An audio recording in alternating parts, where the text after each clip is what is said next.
মরেও যেন শান্তি নেই, এই কথাটা ঢাকার কবরের দাম শুনলে যেন হাড়ে হাড়ে টের পাওয়া যায়। এই শহরে এখন বেঁচে থাকার মতোই মরে গিয়েও জায়গা পাওয়া হয়ে গেছে বিলাসিতা। যে ঢাকা একদিন ছিল জীবিকার শহর, সেই ঢাকা আজ মৃত্যুর পরও স্বস্তির শহর নয়। সিটি কর্পোরেশনের আওতায় থাকা কবরস্থানে একখানা ছোট্ট কবরের দাম পৌঁছেছে 1.5 কোটি টাকায়। শুধু তাই নয়, সেই কবর টিকিয়ে রাখার জন্য প্রতি মাসে গুনতে হবে 1.5 লক্ষ টাকা। অথচ এত টাকা খরচ করলেও এই জায়গাটা চিরকালের জন্য নয়, নির্দিষ্ট মেয়াদ শেষে জায়গাটিও হাতছাড়া হয়ে যেতে পারে।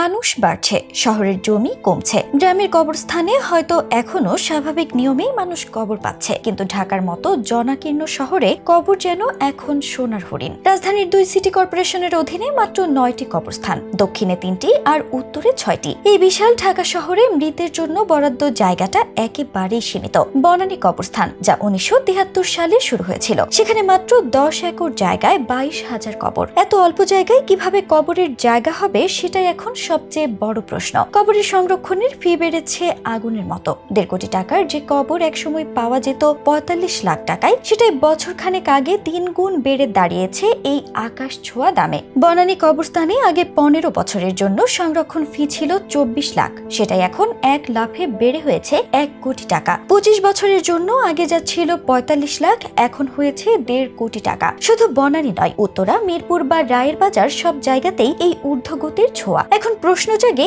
এত টাকা খরচ করেও কি সত্যি শান্তি মিলবে? আসলে ঢাকায় কবর পাওয়া মানে কেবল টাকা খরচ নয়, বরং রাষ্ট্রের গুরুত্বপূর্ণ কেউ হতে হবে অথবা কারো সুপারিশের ছায়া থাকতে হবে। তা না হলে এই কোটি কোটি টাকার কবরও সবার জন্য নয়। অথচ মানুষ কেবল টাকার জন্য নয়, প্রিয়জনকে শেষ বিদায় জানানোর স্মৃতির জায়গাটুকু ধরে রাখতেই কবর কিনতে চায়। মৃত স্বজনের কথা মনে পড়লে একটু দাঁড়িয়ে দোয়া করতে চায়। ঢাকার সরকারি কবরস্থানে কবর না কিনে দিলে সেই সুযোগটুকু হারিয়ে যায়। নিয়মিত শোনা যায়, ঢাকায় মৃতদের কবর দিতে নিরুৎসাহিত করতেই এই সংরক্ষণ ফি বাড়ানো হয়েছে। একসময় মারা গেলে লাশ গ্রামে নেওয়া হতো, এখন সবাই চায় ঢাকায় কবর দিতে। ঢাকা শহরের ভেতরে কবরস্থানের জায়গা তো আর বাড়ছে না, বরং কমছেই। তবু এই শহরের মানুষ মরার পরও স্বজনের কাছে থাকতে চায় শেষ আশ্রয়টুকু এখানেই হোক, যেখানে তারা বেঁচে থাকা অবস্থায় স্বপ্ন বুনেছে। ঢাকা শহরের গল্পটা একসময় ছিল স্বপ্ন আর সংগ্রামের গল্প, কিন্তু সেই গল্পের শেষ অধ্যায়টুকুও এখন টাকার কাছে বন্ধক রাখা। মরে গিয়েও এখানে মুক্তি নেই, কবরও বাণিজ্যের খাতায় জমা হচ্ছে। মৃত্যুর মতো